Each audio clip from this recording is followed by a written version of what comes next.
আজ হলো আমাদের বুড়োমা বুড়োপাপুর মৃত্যুবার্ষিকী। নমস্কার, আমি সায়নী। আমার চ্যানেল কবিতায় গল্পে সায়নীতে তোমাদের স্বাগত জানাই। কেমন আছো তোমরা অবশ্যই কমেন্টসে জানিও। সকালবেলা উঠেই ভীষণ ব্যস্ততায় রেডি হতে চলে গেলাম, কারণ পড়ানো আছে আর এদিকে সমস্ত ঘরবাড়ি মুছে রেডি হয়ে গেছে পুজোর জন্য। আজকে আমি একটুও হেল্প করতে পারিনি পুজোতে কিংবা রান্না বান্নাতে।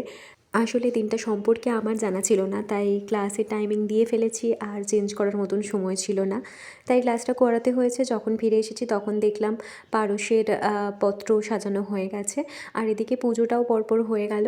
অনুষ্ঠানটা একেবারেই পারিবারিক, তাই ওই জেঠুর বাড়ি থেকে দিদি আর দাদাবাবু এসেছে, ওরাই খেতে বসে গেছিলো ফার্স্ট ব্যাচে।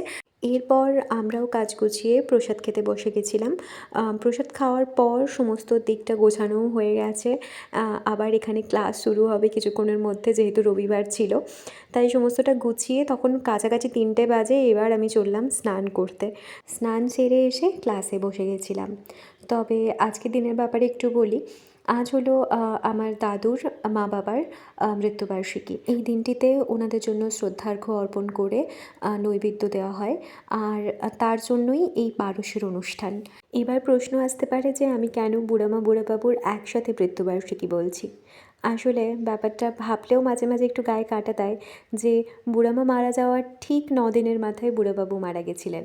তারপর নিয়ম অনুযায়ী শ্রাদ্ধ শান্তিও একই সাথে হয়, আর সেই থেকে মৃত্যুবার্ষিকীও একই দিনে। কালের নিয়মে তোমরা চলে গেছো, তবে যেখানেই থেকো এই পরিবারকে বেঁধে বেঁধে রেখো, দেখে রেখো আর ভালো থেকো।